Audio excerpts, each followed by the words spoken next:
Hello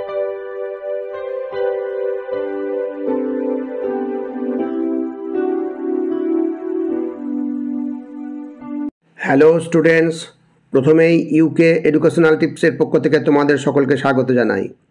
higher secondary environmental studies suggestion হিসেবে আজকে যে ভিডিওটি দেওয়া হয়েছে তোমরা লক্ষ্য করো। 2025 সালের পরিবেশবিদ্যার ফাইনাল পরীক্ষা প্রস্তুতি হিসাবে আজকে যে প্রশ্নোত্তরগুলো আলোচনা করা হয়েছে সেগুলি প্রত্যেকটা ভেরি ইম্পর্টেন্ট। অর্থাৎ স্টুডেন্টস, তোমরা ভিডিওটি শুরু থেকে শেষ পর্যন্ত প্রত্যেকটা প্রশ্নোত্তর গুরুত্ব সহকারে লক্ষ্য করবে এবং তৈরি করে নেবে।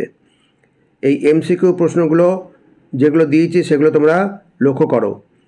প্রথম প্রশ্ন হচ্ছে, ভারতে একটি মাঝারি মাপের গাছ 50 বছর সময়কালে যে বাস্তুতান্ত্রিক পরিষেবা প্রদান করে তার আনুমানিক অর্থমূল্য। তার আনুমানিক অর্থমূল্য হচ্ছে অপশান এ 13,70,000 টাকা। অতএব অপশান এ হচ্ছে সঠিক অ্যান্সার। নেক্সট প্রশ্ন, 2 নম্বর প্রশ্ন হচ্ছে, ভারতে বন্যপ্রাণী সংরক্ষণ আইনটি জারি করা হয়। সংরক্ষণ আইনটি জারি করা হয় 1972 খ্রিস্টাব্দে। অতএব অপশান বি হচ্ছে সঠিক অ্যান্সার।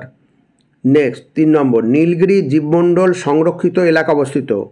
নীলগিরি জীবমণ্ডল সংরক্ষিত এলাকা অবস্থিত কর্ণাটকের বনাঞ্চলে।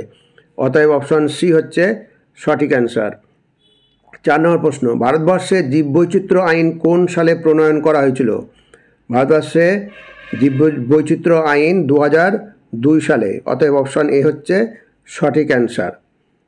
নেক্সট হচ্ছে, দিহাং দেবাং জৈবমণ্ডল ভারতবর্ষের কোন রাজ্যে অবস্থিত? ভেরি ইম্পর্টেন্ট প্রশ্ন। দিহাং দেবাং জৈবমণ্ডল ভারতের হচ্ছে কি অরুণাচল প্রদেশে। অতএব অপশান ডি হচ্ছে সঠিক অ্যান্সার। নেক্সট প্রশ্ন, কত খ্রিস্টাব্দে ভারতবর্ষে ন্যাশনাল বায়োডাইভার্সিটি অথরিটি স্থাপিত হয়েছিল? 2003 সালে ন্যাশনাল বায়োডাইভার্সিটি অথরিটি স্থাপিত হয়েছিল। অতএব অপশান এ হচ্ছে সঠিক অ্যান্সার। পরবর্তী প্রশ্ন 7 নম্বর, পেরিয়ার জাতীয় উদ্যানটি অবস্থিত। পেরিয়ার জাতীয় উদ্যানটি অবস্থিত হচ্ছে কেরলে। অতএব অপশান এ হচ্ছে অপশান সি হচ্ছে সঠিক অ্যান্সার, কেরলে। নেক্সট 8 নম্বর, দক্ষিণ ভারতের জীববৈচিত্র্য ধ্বংসের প্রধান কারণ। খুব সুন্দর প্রশ্ন। জীববৈচিত্র্য ধ্বংসের প্রধান কারণ হচ্ছে ইউক্যালিপটাস চাষ। অতএব অপশান সি হচ্ছে সঠিক অ্যান্সার, ইউক্যালিপটাস চাষ। নেক্সট, নিচের ইকোসিস্টেমগুলির মধ্যে সবচেয়ে বেশি জীববৈচিত্র্য সমৃদ্ধটি হলো। তাহলে এখানে মরুভূমি, আল্পস পর্বত অরণ্য, বৃষ্টি অরণ্য। এই অপশান সি হচ্ছে সঠিক অ্যান্সার, বৃষ্টি অরণ্য।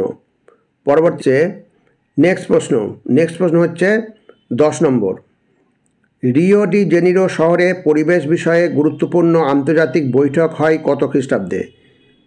রিও ডি জেনিরো শহরে পরিবেশ বিষয়ে গুরুত্বপূর্ণ আন্তর্জাতিক বৈঠক হয় 1992 খ্রিস্টাব্দে। ভেরি ইম্পর্টেন্ট প্রশ্ন, 1992 খ্রিস্টাব্দে। নেক্সট 11 নম্বর প্রশ্ন, ভারতের পরিবেশ সংরক্ষণের উদ্দেশ্যে 1986 খ্রিস্টাব্দে জারি হওয়া গুরুত্বপূর্ণ আইনটির নাম হলো। 1986 খ্রিস্টাব্দে জারি হওয়া গুরুত্বপূর্ণ আইন হচ্ছে কোনটা? পরিবেশ সুরক্ষা আইন। অতএব অপশান ডি হচ্ছে সঠিক অ্যান্সার, পরিবেশ সুরক্ষা আইন। নেক্সট, ভারতে বাস্তুতান্ত্রিক চিহ্নিতকরণ আদেশনামাটি জারি হয় কত খ্রিস্টাব্দে জারি হয়? 1994 খ্রিস্টাব্দে। অতএব অপশান ডি হচ্ছে সঠিক অ্যান্সার, 1994 খ্রিস্টাব্দে।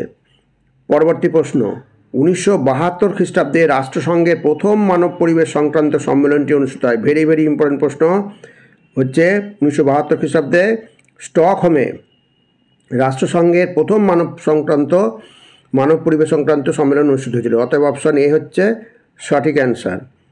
নেক্সট 14 নম্বর হচ্ছে, বৃক্ষের কোন অংশটি ধূলিকণা রোধে সবচেয়ে বেশি সাহায্য করে? খুব ভালো প্রশ্ন।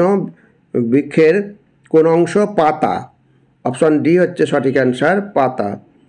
নেক্সট, ডিটারজেন্টের যে রাসায়নিকটি সবচেয়ে বেশি জল দূষণ ঘটায়? Carbonate, sulphate, phosphate. এই ফসফেট হচ্ছে সঠিক অ্যান্সার, অপশান সি সঠিক অ্যান্সার। এবার 16 নম্বর, ইউট্রোফিকেশন শব্দটি কোন প্রকার দূষণের সঙ্গে সম্পর্কযুক্ত? ইউট্রোফিকেশন শব্দটি বায়ু দূষণ, শব্দ দূষণ, জল দূষণ। এই অপশান সি হচ্ছে সঠিক অ্যান্সার, জল দূষণের সঙ্গে সম্পর্কযুক্ত। নেক্সট, কত খ্রিস্টাব্দে national afforestation and eco development board স্থাপিত হয়? ভেরি ইম্পর্টেন্ট প্রশ্ন। 1992 খ্রিস্টাব্দে। অপশান এ হচ্ছে সঠিক অ্যান্সার, 1992 খ্রিস্টাব্দে। নেক্সট, সুস্থায়ী উন্নয়ন সূচিত করে। সুস্থায়ী উন্নয়ন সূচিত করে কোনটা? এখানে আমরা দেখি যে শিল্পের ধারাবাহিক বৃদ্ধি, কৃষি ধারাবাহিক বৃদ্ধি, পরিবেশের ভারসাম্য বিঘ্নিত না করে শিল্প কৃষির বিকাশ। অতএব অপশান সি হচ্ছে সঠিক অ্যান্সার, পরিবেশের ভারসাম্য বিঘ্নিত না করে শিল্প কৃষির বিকাশ। পরবর্তী প্রশ্ন, বাস্তুতান্ত্রিক, অর্থনৈতিক ও সামাজিক উন্নয়নের সুষম পারস্পরিক সংযোগের ফলে নিষ্পন্ন হয়। কি নিষ্পন্ন হয়? সুস্থায়ী উন্নয়ন। অতএব অপশন সি হচ্ছে সঠিক অ্যান্সার, সুস্থায়ী উন্নয়ন। নেক্সট 20 নম্বর, নিচের কোনটি পুনর্নবীকরণযোগ্য সম্পদ? অ্যালুমিনিয়াম, পেট্রোলিয়াম, বনসম্পদ। এই বনসম্পদ হচ্ছে সঠিক অ্যান্সার, অপশন সি। পরবর্তী প্রশ্ন, সারা বছর ধরে একই জমিতে বিভিন্ন শস্যের আবর্তন চাষ করলে পরে কী হবে? শস্যের উৎপাদন বৃদ্ধি হবে। অতএব অপশন বি হচ্ছে সঠিক অ্যান্সার, শস্যের উৎপাদন বেশি হয়। নেক্সট প্রশ্ন, ব্যাসিলাস থুরিনজেন্সিস একটি হচ্ছে কি? অযৌনজনন বীজ সৃষ্টিকারী ব্যাকটেরিয়া বা অণুজীব।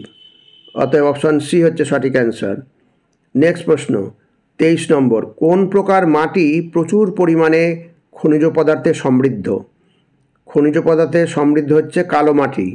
অতএব অপশন সি হচ্ছে সঠিক অ্যান্সার, কালো মাটি। নেক্সট প্রশ্ন, মৃত্তিকার ভৌত উপাদানের একটি উদাহরণ হলো? মৃত্তিকার ভৌত উপাদানের উদাহরণ হলো কেঁচো, ছত্রাক, জল। অপশন সি হচ্ছে সঠিক অ্যান্সার, জল। নেক্সট 25 নম্বর, ফসফোব্যাকটেরিয়াম হলো এক প্রকার জৈব সার। অপশন এই হচ্ছে সঠিক অ্যান্সার, জৈব সার। নেক্সট 26 নম্বর, মাইক্রোরাইজার একটি উদাহরণ হলো? ভেরি ভেরি ইম্পর্টেন্ট প্রশ্ন। মাইক্রোরাইজার একটি উদাহরণ হচ্ছে গ্লোমাস। অপশন এ হচ্ছে সঠিক অ্যান্সার, গ্লোমাস। নেক্সট 27 নম্বর, ডিডিটির অধিক ব্যবহারের ফলে সৃষ্টি হয় বায়োডাইভার্সিটি, বায়োলুমিনিসেন্স, বায়োম্যাগনিফিকেশন বা জীব বিবর্ধন। এই অপশন সি হচ্ছে সঠিক অ্যান্সার, বায়োম্যাগনিফিকেশন বা জীব বিবর্ধন।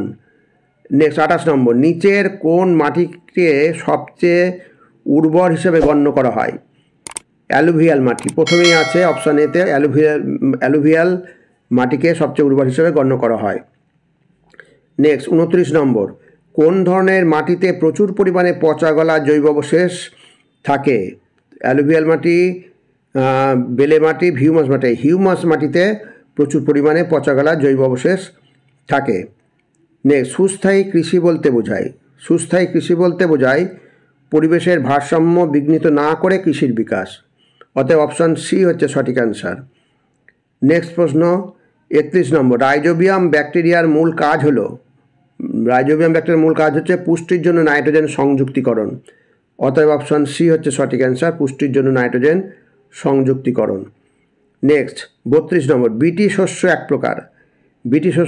ভেরি ভেরি ইম্পর্টেন্ট প্রশ্ন। বিটি শস্য হচ্ছে জিন পাল্টানো শস্য। অতএব অপশন সি হচ্ছে সঠিক অ্যান্সার, জিন পাল্টানো শস্য। 33 নম্বর, জমির উর্বরতা রক্ষার অন্যতম শ্রেষ্ঠ উপায় কি? হচ্ছে কৃষি রাসায়নিকের ব্যবহার, ঘুরিয়ে ফিরিয়ে বিভিন্ন শস্যের চাষ। অপশন সি হচ্ছে সঠিক অ্যান্সার, ঘুরিয়ে ফিরিয়ে বিভিন্ন শস্যের চাষ। 34 নম্বর, চাষের জমি থেকে কোন ক্ষতিকারক গ্যাস নির্গত হয়? খুব ইম্পর্টেন্ট প্রশ্ন। চাষের জমি থেকে মিথেন ক্ষতিকারক গ্যাসটা নির্গত হয়। অতএব অপশন সি হচ্ছে সঠিক অ্যান্সার, মিথেন। এইবার হচ্ছে 35 নম্বর প্রশ্ন হচ্ছে, যে ব্যাকটেরিয়ার সাহায্যে কোনো উদ্ভিদ বাতাস থেকে সরাসরি নাইট্রোজেন গ্রহণ করতে পারে তাদের সমষ্টিগত নাম হচ্ছে স্ট্যাফাইলোকক্কাস। অতএব অপশন এ হচ্ছে সঠিক অ্যান্সার, স্ট্যাফাইলোকক্কাস। এই ছিল তোমাদের প্রশ্ন উত্তরগুলো। এই যে কটা দেওয়া হলে প্রত্যেকটাই ভেরি ভেরি ইম্পর্টেন্ট প্রশ্ন। অতএব স্টুডেন্টস, তোমরা অতি অবশ্যই এগুলো তৈরি করে নেবে। আর স্টুডেন্টস, এ প্রসঙ্গে বলি, ভিডিওটি যদি ভালো লাগে অবশ্যই সাবস্ক্রাইব করো, এর সাথে একটা লাইক দিও এবং তোমার ফ্রেন্ডসদের মধ্যে ভিডিওটি শেয়ার করো। তাহলে স্টুডেন্টস, আজকে এখানেই শেষ করি। তোমরা সকলে ভালো থেকো, সুস্থভাবে পরীক্ষা দিও। Thank you very much.